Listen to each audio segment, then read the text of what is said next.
안녕하세요. 정상조입니다. 오늘은 이 지적상권법의 마지막 강의 상표권의 침해에 대해서 살펴보도록 하겠습니다. 저희와 함께 지적상권법 시간을 쭉 지켜보면서 재미있지만 아마 때로는 힘든 그리고 때로는 어려운 그런 이슈들이 많았을 것입니다. 그러나 오늘은 마지막 강의이기 때문에 조금 더 용기를 가지시고 지켜보시면 아주 재미있는 그 종강을 맞이하시게 될 겁니다. 그러면 오늘의 강의 개요를 살펴보도록 하겠습니다.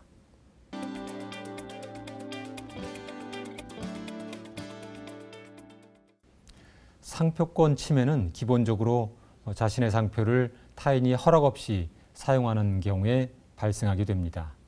만일에 똑같은 상품에 대해서 똑같은 상표를 허락 없이 사용한다면 상표권의 침해로 되는 것이죠.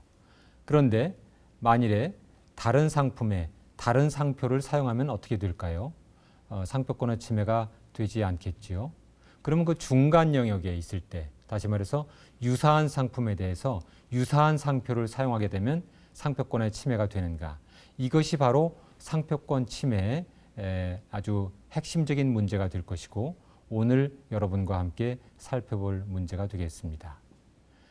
여기 이 도표에서 보시다시피 이 내추럴이라고 하는 도형과 똑같이 사각형에 있는 내추럴 도형을 한번 살펴보도록 하겠습니다.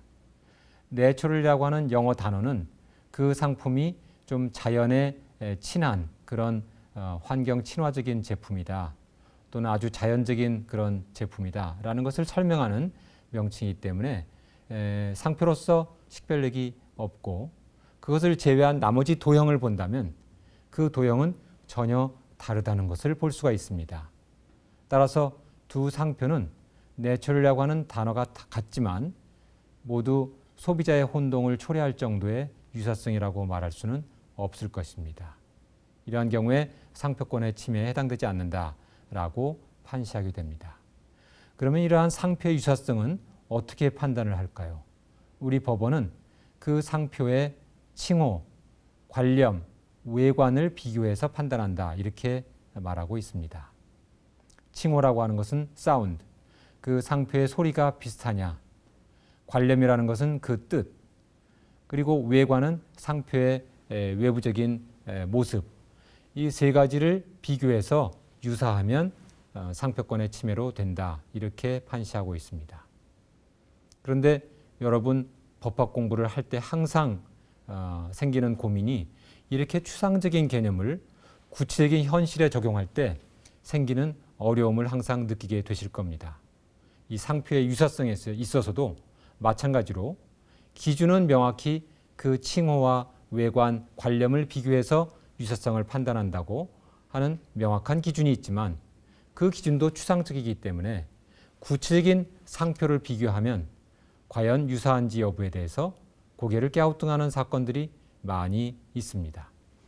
그러면 다음 사례를 통해서 그 구체적인 기준을 살펴보도록 하겠습니다. 미스터 피자, 똑같은 미스터 피자입니다. 이것은 피자라고 하는 상품을 설명하는 보통 명칭이기 때문에 여기에 대해서 상표권의 효력을 주장할 수는 없을 것입니다.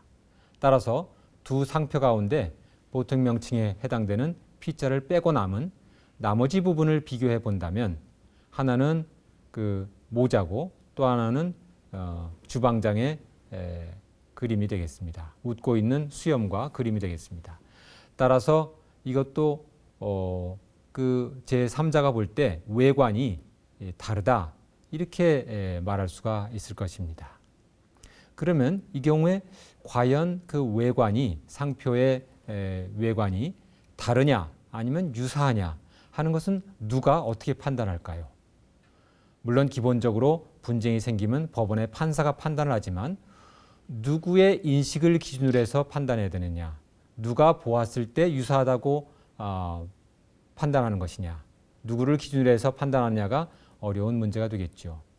우리 법원은 이러한 경우에 수요자, 거래계의 업자들이 그것을 혼동을 느낄 정도로 유사한지 여부를 기준으로 해서 판단한다고 판시하고 있습니다.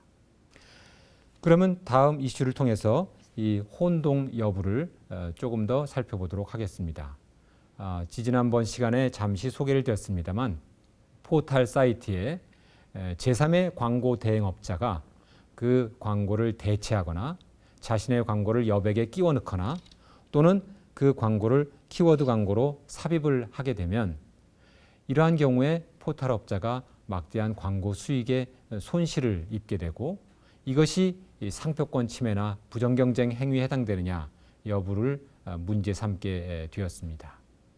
이 경우에 문제의 핵심은 결국 그 출처의 혼동이 있느냐 여부가 되겠습니다.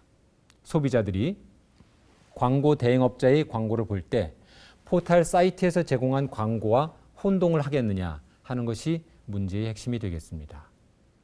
그래서 만일에 혼동을 일으킨다면 부정경쟁 행위에 해당되지만 혼동을 일으키지 않는다면 적법한 행위가 되겠습니다. 이 사안에서 광고 대행업자는 그 광고의 하단에 자신의 광고라고 하는 것을 광고 대행업자의 출처를 명확히 표시를 만약에 했다면 이 경우에는 출처 혼동이 일어나지 않겠죠. 포털 사이트의 상표와 그 광고 대행업자가 제시한 광고의 출처가 명확히 다르기 때문에 소비자들은 이 광고가 포털 사이트가 제공한 광고가 아니라고 하는 것을 알고 출처 혼동이 없을 것이고 따라서 부정경쟁 행위에 해당되지 않는다 이렇게 말할 수 있습니다. 그래서 이 사안에서도 부정경쟁 행위의 성립은 없지만 그럼에도 불구하고 포털 사이트의 명성을 이용했기 때문에 그러한 행위가 불공정 경쟁 행위에 해당된다라고 판시했습니다. 이것은 부정경쟁방지법 위반이 아님에도 불구하고 별도의 구제를 해준 사안이 되겠습니다.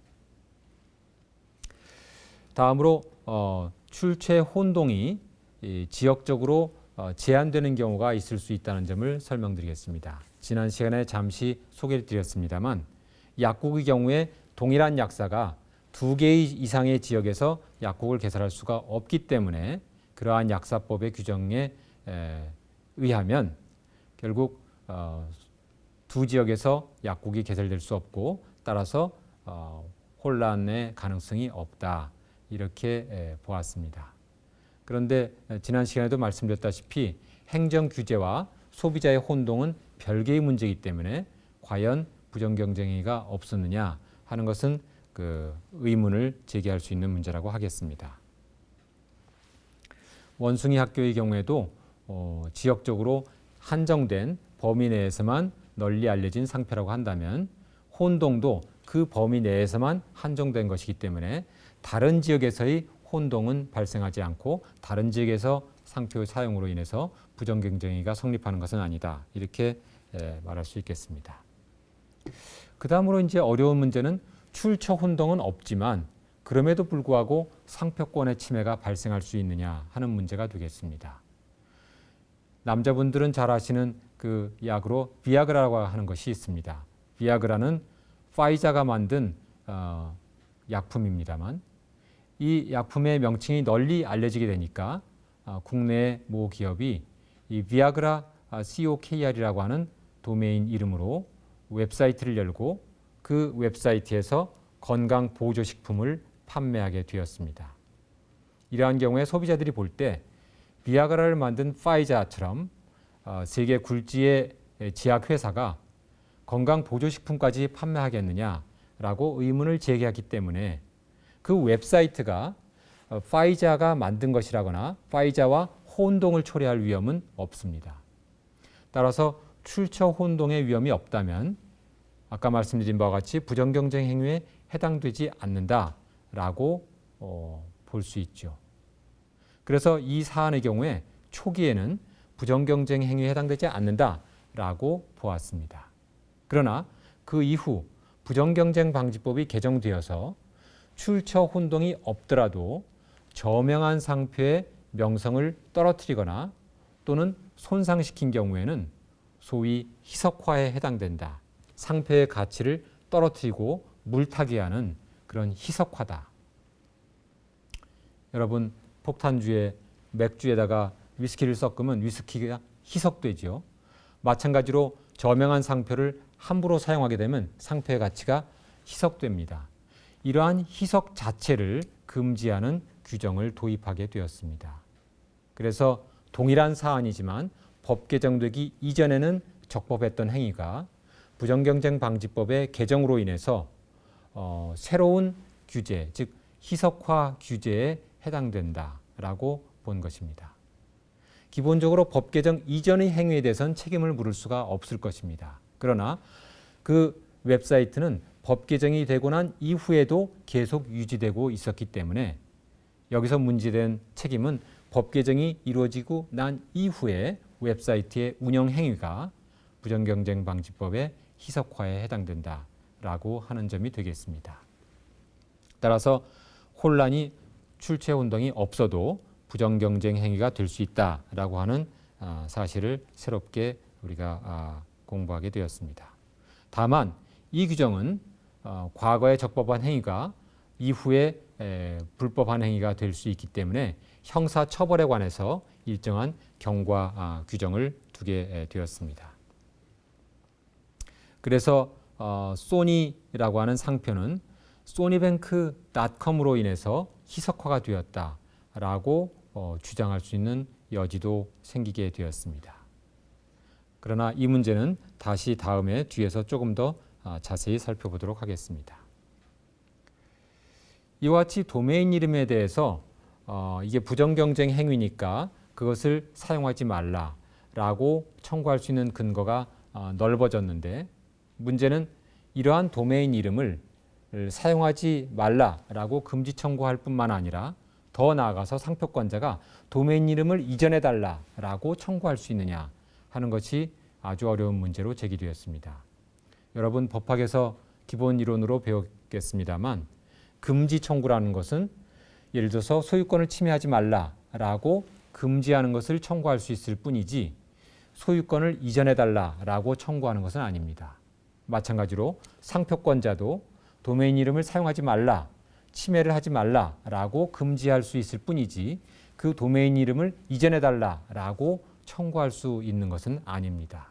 따라서 우리 법원은 한결같이 도메인 이름의 사용 금지는 청구할 수 있지만 그 이전은 청구할 수가 없다. 따라서 사용하지 못하게 되면 그 등록을 말소해야 될 것이고 말소하자마자 상표권자가 얼른 그 도메인 이름을 자신의 이름으로 등록하지 않는다면 별반 효과가 없는 것으로 되겠죠. 그래서 마이스페이스라고 하는 그 상표에 관해서 아주 재미있는 분쟁이 있었습니다. 마이스페이스는 혹시 아시는 분 아실지 모르겠습니다만 싸이월드가 유명할 때 미국에서 유명한 SNS 사이트가 되겠습니다. 만일에 우리나라 모기업이 마이스페이스.com이라고 하는 도메인 이름을 먼저 선점해서 사용하게 된다면